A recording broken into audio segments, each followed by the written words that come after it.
In this video, we're going to be taking out a really unique mini quad motor size, as well as some of the catastrophic failures associated with this motor size, and one of my crazy charts that I try to relate motors to one another and figure out where I can go with certain performance metrics that I'm trying to change or improve. But before moving on to that, I want to first talk about this. So this is a beauty roller that one of my girlfriend's friends gave to her, and I was intrigued by it. I opened the box expecting it to have like batteries or something going on in here, but no, to my surprise, it is just this aluminum thing that you see, and it's got bearings in there, and it rolls, and you're supposed to roll this across really any skin on your body, and it's supposed to lift your skin somehow. So I couldn't help point out that that's probably not doing anything at all, and I point that out because I think a lot of the motors in our industry have a lot of this going on where they are promising XYZ performance, but they can't, there's no evidence of why or if they will even deliver said performance. And that's pretty much because almost every motor in the industry is almost a carbon copy of each other. Yes, there are different qualities of magnets, different architectures of magnets, different stator designs, different winding design. All these can change, but for the most part, from the jankiest motor to the very best constructed motor, the performance difference is not night and day. They both work. And I'll talk about how these different quality differences can affect actual motor performance a little bit later when I talk about the chart. But first I want to talk about this motor size that you see up here. So this motor size up here, this is a 2803 motor, and I've been working with this particular motor size and sizes like this where they're wide pancake style motors for quite some time now to try and get a certain level of performance that I have been trying to target. And you can take a look at the bell and compare it to this is a 2306 size bell. I mean, that's a pretty significant bell size difference. It is nice and wide. And the only reason I even considered looking at this motor size is because when I first flew the Avenger 2806.5, I could not help but recognize how unbelievably smooth that motor was, and I did not know why. After talking to Ryan Harrell of Mini Quad Test Bench, which is really the guru on mini quad motors, he explained to me a couple reasons why that might be the case, and they make sense. However, we can't really confirm any of them. But he said that aside from the fact that the bearing is 12 millimeters, which is much bigger than the typical 8 or 9 millimeter bearing that we see in 5-inch, I'm primarily talking about 5-inch motors, that we see in 5-inch motors, that could be playing some role in why it's a little bit smoother. But most likely it has more to do with the actual magnets and the way they are structured and set up on a motor bell of this particular size. And if you take a look at the differences between a 23 size motor and this 28 size motor, it's pretty clear to see that the circumference around the bell, the actual length all the way around the bell is considerably larger on the 28 size motor. And so as a result, the magnets tend to be wider. So your ratio of magnet to space between the magnets is better, or you have more magnet than space between the magnet compared to the 23 size motor. Now this is sort of hard to find evidence for as well, because when you take a look at the 2806.5 motor from Brother Hobby, you see that there's actually quite a bit of space between each magnet on the bell, so I really don't know if that's true. But there's something going on which I can't fully explain that is causing it to feel smoother. And I'll talk about the torque change and the way it changes the performance of the motor again when I discuss the chart. But let's first talk about the catastrophic failures of this particular motor and this motor size. Now, I have been working with this particular motor size for well over a year now. I've had 3 different motor manufacturers make me this motor or designed it with them in multiple sizes, from 2803 to 2803.5 to 2804, and some other various sizes as well, which I'm just not even going to point out because it's just a disaster. Anyways, what I want to explain is that what happens with this motor, and I'm going to play the video for you now, is that it tends to just fall out of the sky under hard load, and it's specific to under hard load. And so this really shows the limits of what we can do with mini quad motors and motor sizes, because as mini quad pilots, we've come to expect a certain level of performance, and we really demand a certain level of performance just to get the thing to fly reasonably well. So what we think is happening, again, this guess comes from Ryan Harrell, none of the manufacturers know or have any clue what might be happening, is that on a motor that has a larger bell like this, each magnet, or if you look at one magnet, the actual distance that it travels with any given RPM, or just with one rotation, is larger than the distance that a 23 size motor magnet would travel around the circle.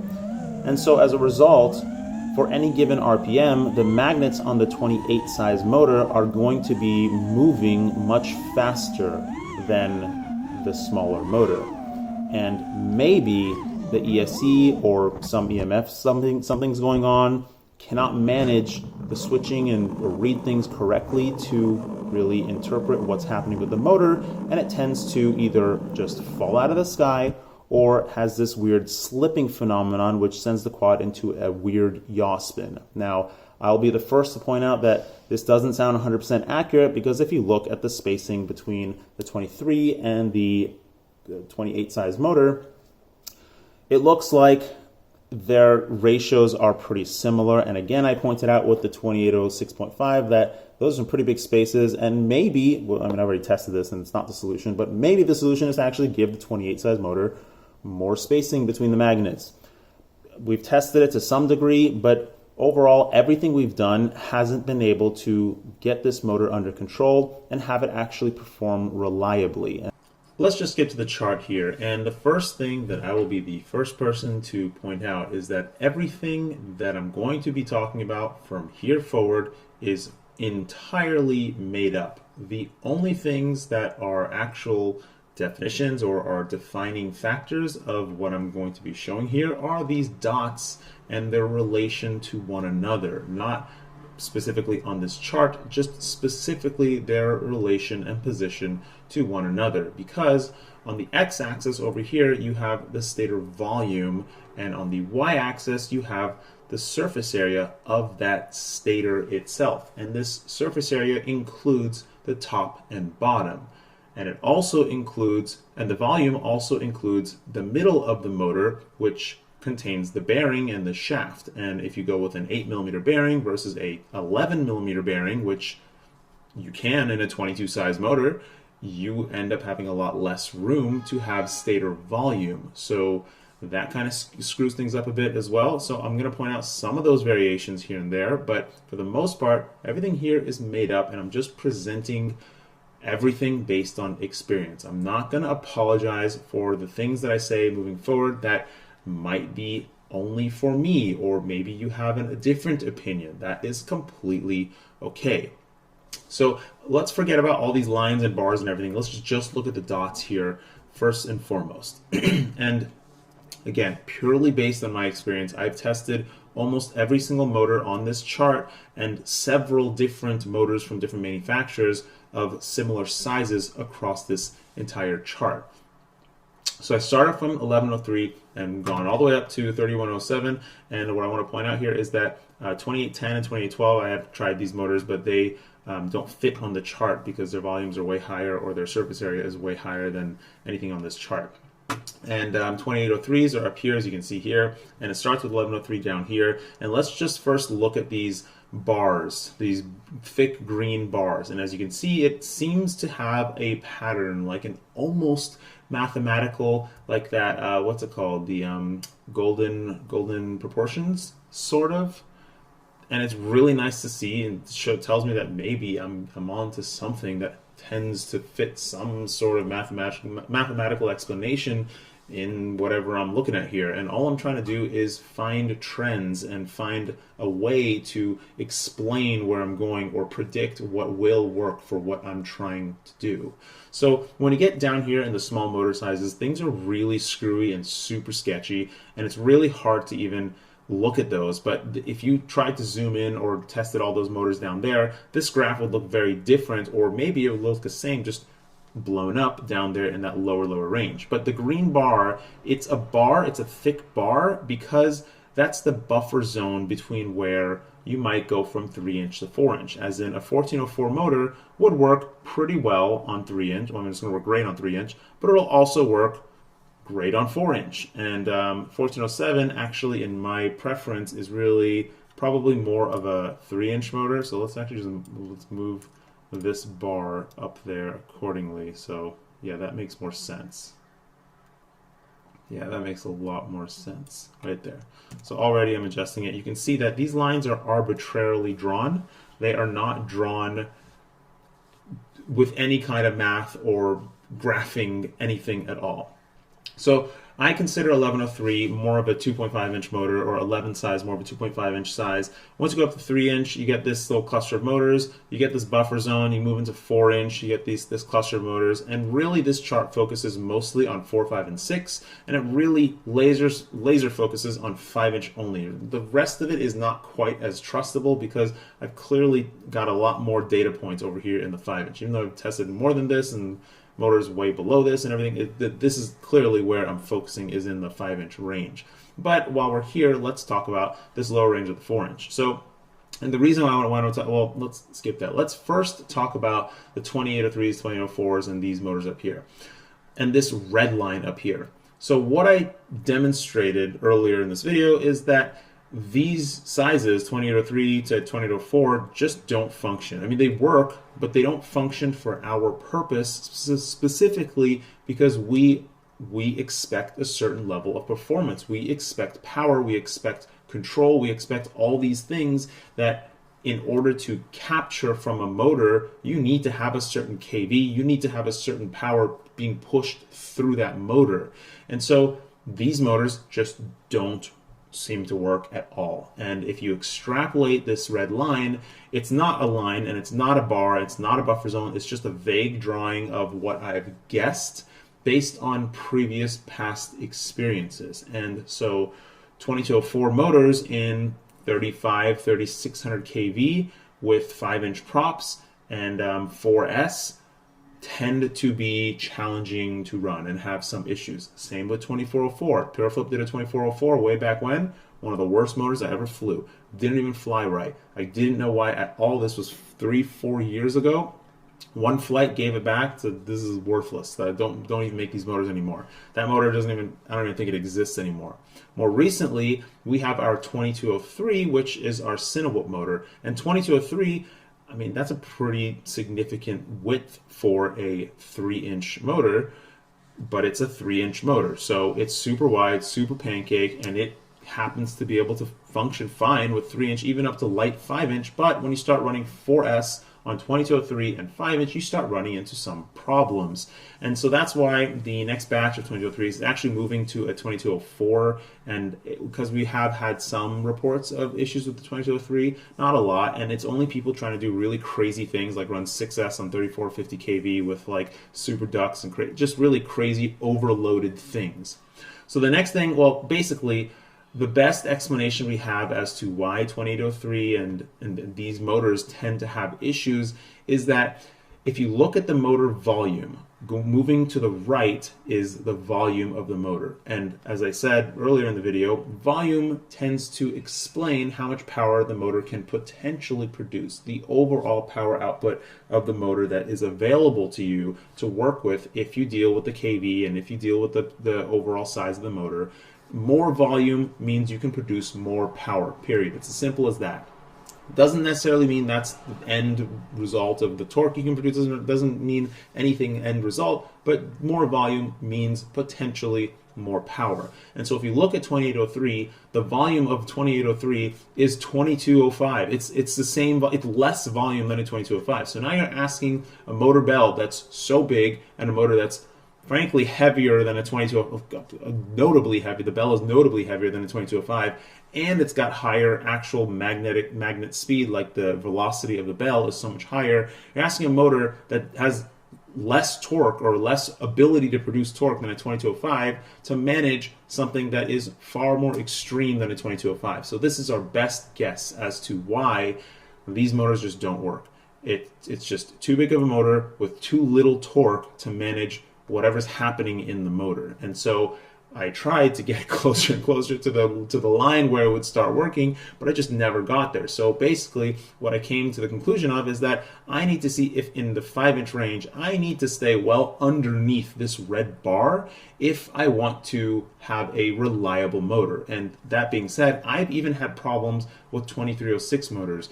Very rare. It's literally happened 2 times in 5 years, 4 or 5, however, since how many years I've been running 2306, but it has happened, and it wasn't 100% of a problem. It was just like a little wobble or a little waver or something funny that happened that I couldn't explain.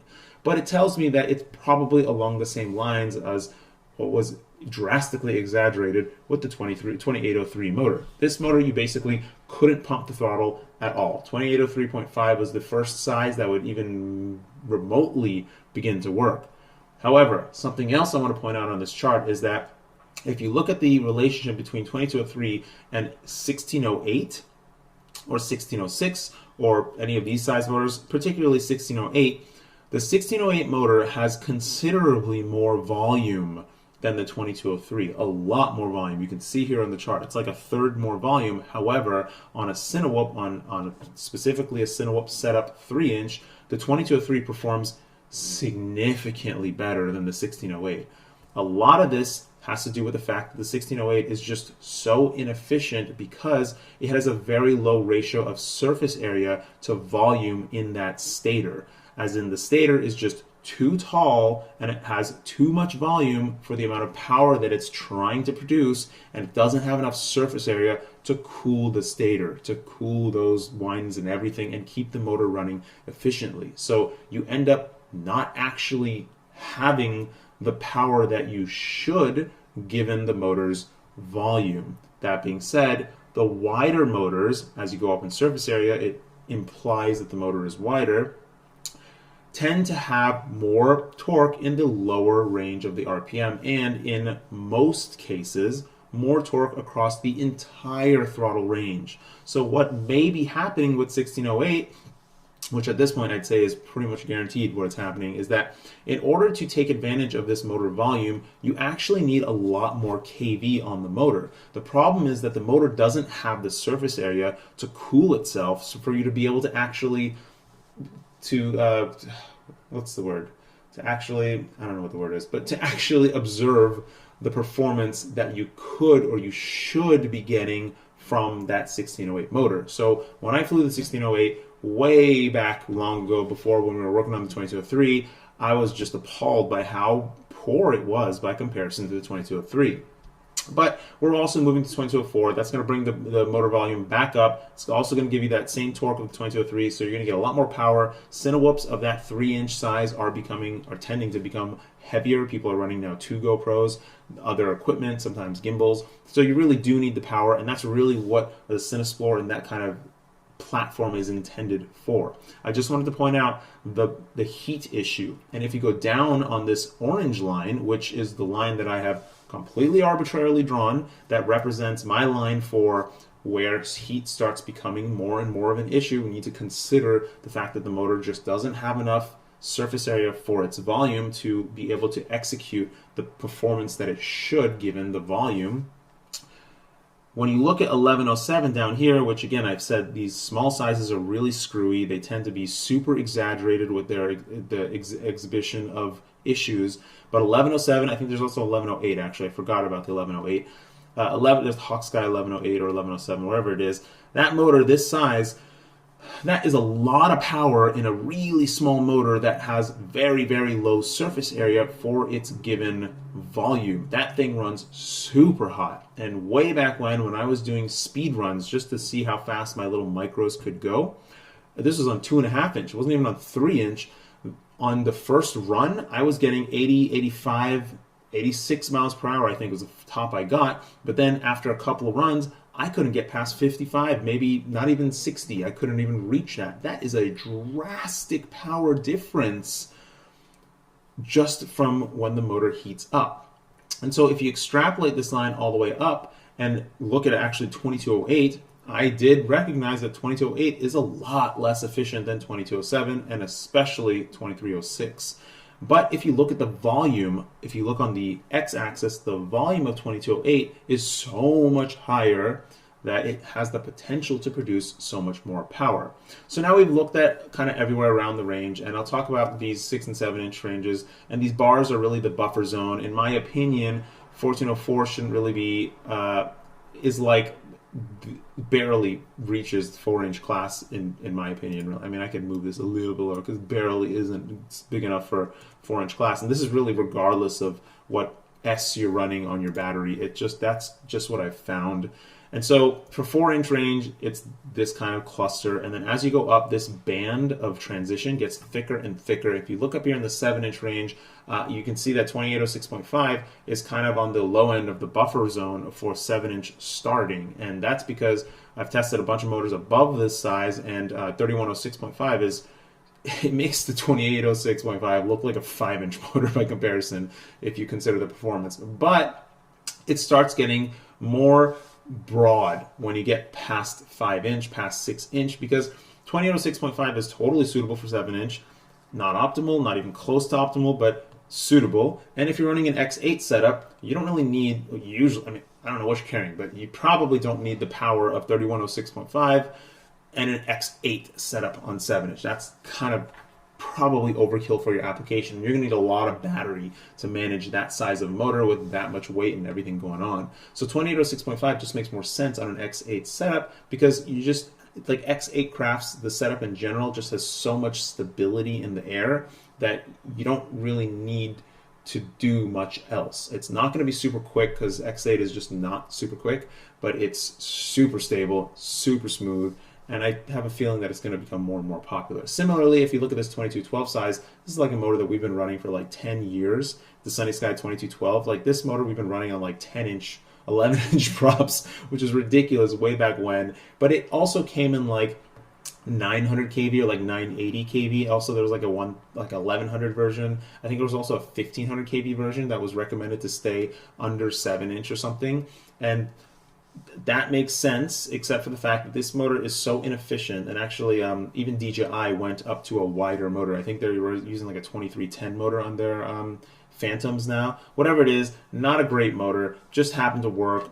A motor that was made for the time, and it was primarily made for planes. It wasn't really made for mini quads, so that's not really what we expect. And if you look at here at 2508, previously I reviewed this motor.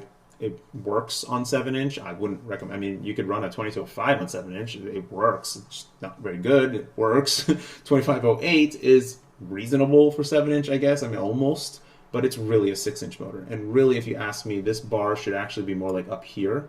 And 2806.5 is a 6-inch motor to me. But I'm just going to leave it there because that's the experience that more people have. So I'm trying not to upset too many people with this chart. But let's focus in on 5-inch and 5-inch alone and really, really look closely at what these dots are doing. So there's a light green dot here, 2306.5. And this motor size, the RCM Power Smooks SMOOX in 1880 kV, closer to 1900 kV, is actually my favorite motor for 5-inch. Just hands down my favorite motor. That thing is so powerful, so capable, shockingly efficient for the power delivery. I love that motor. And so that's kind of my staple motor for what I'm looking for. And so it was really easy when I had this chart, because if you look at the vertical here, you see, I won't go that far. I'm going to stay to just 2306.5. Let's keep to 2306.5, and you see this blue line here. That line represents my personal favorite motors. Now, it's not a line, it's more of a, all of these lines and bars are arbitrarily drawn. It's more of a bar, a range of motors. There's a buffer zone around this line. But if you look at it, it just is so interesting to see that the RCM Power mid-range motors, 22.6 by 6.5 and 22.5 by 6.5, happen to be exactly on that line, and their performance is good. I mean, I prefer more power out of the motor, but their performance is good. By performance, I encompass everything, not just their ability to generate power, but their performance in cooling, efficiency, and everything around that matter as well. However, 2306 and 2207, these motors are many times you can't tell them apart. Even experienced pilots have a hard time telling them apart. However, they are quite different. But before we get to those, let's just look at the 5-inch progression. So we started with 2204, and way back when Cobra was making the quote-unquote 2204, which was actually a 2205. And if you look at the volume change, going from 2204 to 2205 is so much more volume. Obviously, it's going to be making a ton more power, and it's going to be drawing a lot more power at the same time. So 2205 became the norm. Again, 2404 was, forget about 2404, it's not even worth talking about. 2305 is actually a fantastic motor, and it's another one of my favorite motors. I'll talk maybe more about that later. And then 2206 was kind of like a misstep. There's no point in 2206. Jumping straight to 2207 makes so much more sense because you get more power. You just get so much more power. And this is when we went to this, when we moved here, this is about the time when we started to understand and realize that, oh, we actually want more power in 5-inch. So we started going up higher and higher, and then we went to 2207.5 and 2208, and that's kind of where we are. And 2208 is great, except for the fact that it's really heavy and it's really inefficient. However, it feels fantastic. Okay, so now let's look at 2206 versus 2207. And just wider versus narrower and taller. As I've been trying to explain over and over again, when you have a motor that's wider, actually, let's skip that. Let's look at this vertical column here. 2207 versus 2306.5 versus 2406 and 2505.5. So this vertical column, they all have pretty similar volumes, as in on the x-axis, they're all right around the same volume. However, as you go up in this size, you get more and more surface area, and that means it's a wider and wider motor. And what comes with that width is manipulation of the torque that the motor is creating, or the power that the motor is creating. So when you get a wider motor, you tend to create more power lower in the RPM range. And this is also very difficult to deal with because the KV matters a whole lot. Way back when ZMX was still around, they were making that silver motor with like ribs in the belt with like magnet cooling and whatever. And basically, the engineer from ZMX told me that the optimal KV for their 2207 motor is actually somewhere around 3,500 KV or something like that. And that sounds like madness on 4S. 34, 35, that sounds like you're just going to destroy your battery. But now, fast forward to today, or actually a couple of months ago, it makes sense to me because when you have a 2207, it has a lot of volume versus like a 2205 or something. You may not be able to fully realize the potential of this motor because it actually needs a lot more KV to get up to the RPM range where it's actually able to generate the power that it's optimal at its maximum power. And we just may never be able to reach that point because the motor can't do it because the surface area is too small to cool the motor enough. And as you go up in the range, you just tend to create more heat and it just doesn't seem to put out anything at all. Now, there is too much KV as well, and if you have that on a small motor, it just feels like it's an on-off switch. You just get power and then the rest of the throttle does nothing. And that's a lot of the times what happens with 2306 or these smaller motors when they just have too much KV on them. 26, 27, 28, 2900 KV on 2306 feels like an on-off switch. The first 2/3 of the throttle does something, the top third does absolutely nothing. So it's very difficult to manage these KVs in order to get the optimal power performance from the motor as well as the surface area to get the optimal efficiency out of the motor for it to actually be able to produce the power that it should be able to produce. So basically, 2207, 2207.5, 2208 looks like a bad size on this chart.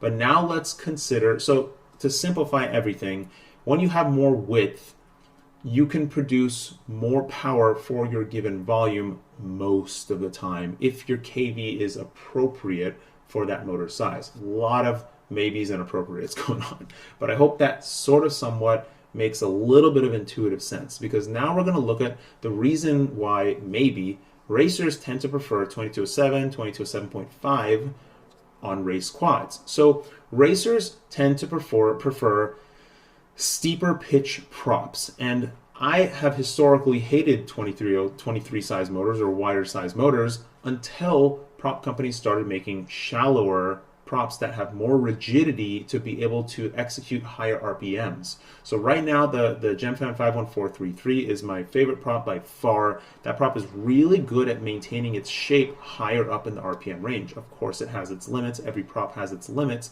but there's a couple other props that are similar in their ability to maintain their shape and execute RPM performance versus just aggression and be able to just create thrust immediately.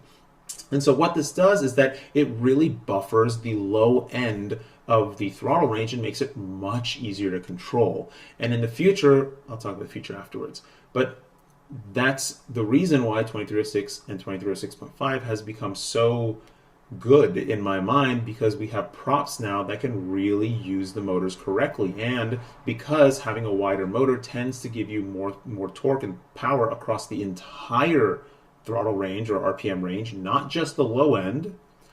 That makes a lot more sense. Wider motor, more volume, is going to give you overall a lot more power. And so now when you put 1900 kV on a 2306, that makes a lot of sense. You can really execute that power nicely, and that's why I love the 2306.5.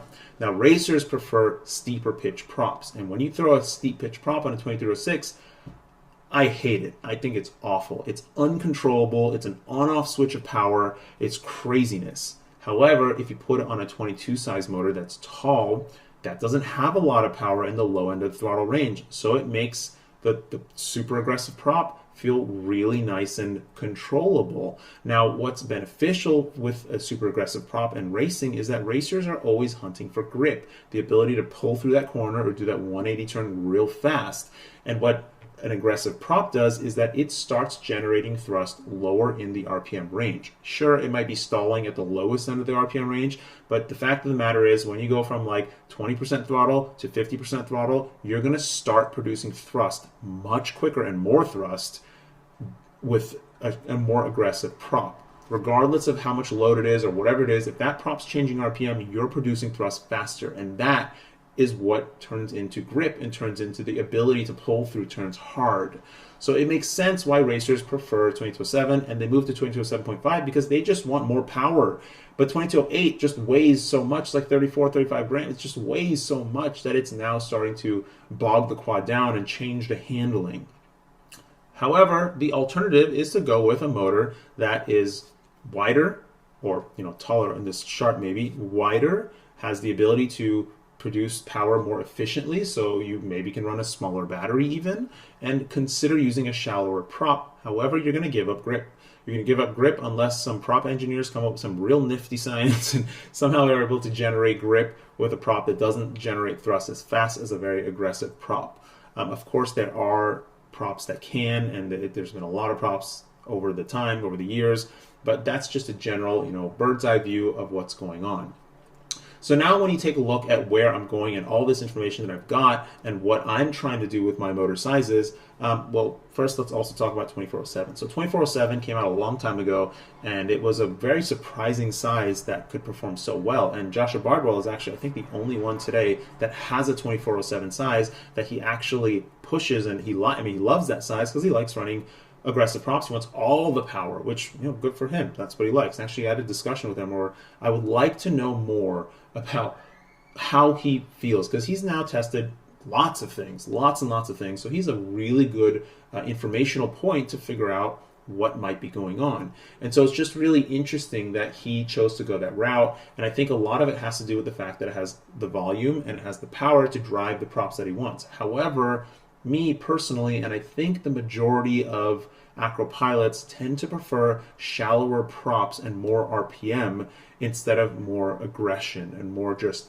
pop in the quad. We really don't want that. We want it to be really controllable. And the other issue with 2407 is that it tends to weigh a lot. Just is a heavy motor. It's not, it obviously works great, not bad, but as you can see, I put it here in the buffer range because it's not really it's not really the right weight for the 5-inch quads that we're running today. Maybe in the future things are going to get heavier, preferably not, preferably they're going to get lighter. But so here's where I'm going in the future, where I'm trying to move towards. So I've been testing all these motor sizes, and I know that I need to stay away from this red bar. I need to balance my surface area and my volume. I know that I like the volume of 2306.5 and its ability to generate power. So I don't want my volume to be necessarily less or much less than 2306.5.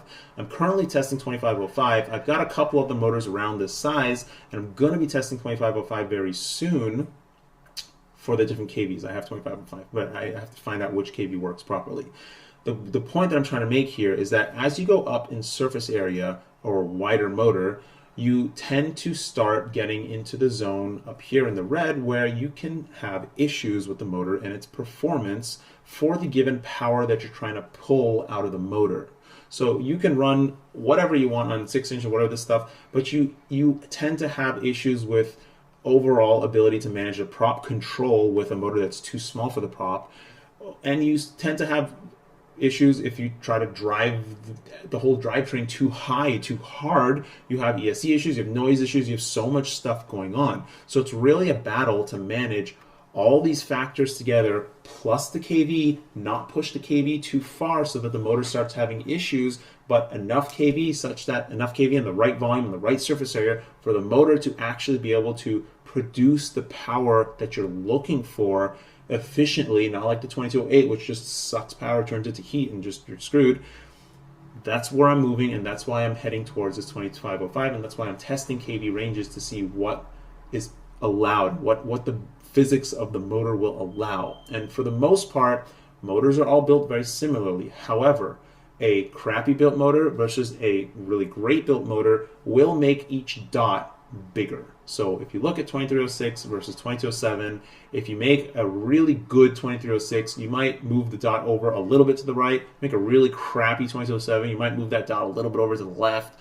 In terms of performance, obviously the volume and the surface area isn't actually changing, but the overall performance, because this is really a performance chart, will change. And you kind of get them closer, but that's not really going to change all that much unless you really get crappy magnets or something that can't really execute anything.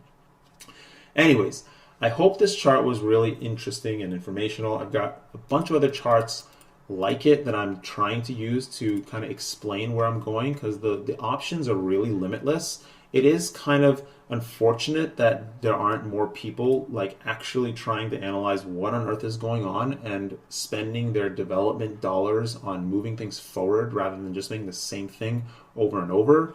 But the options are literally limitless, so you can generate new experiences just by changing a couple numbers here and there. Thanks for watching. I hope this was informational enough for you to actually continue watching it. In the future, my channel is going to be moving towards more fun content and not so much analytical stuff. And this isn't really analytical, it's just based on experience and me trying to relate to all these dots after testing so much stuff. But I am hoping that I'm going to land on a drivetrain that will be, I'm pretty sure after all this testing, I'm pretty certain that I'm going to reach a level where the drivetrain is going to be genuinely better if the given props are produced. And GemFan is working on some props that are lower aggression but more rigid, so they can work more in the high RPM range. So that's where I'm seeing real performance gains in the 5-inch range. And I love optimizing these things. So I'm just super excited to see what we finally get out of all this optimization. So take care, floss your teeth. Lots more coming. Sorry I've been just missing for a while. It's been so hectic lately. Anyways, goodbye.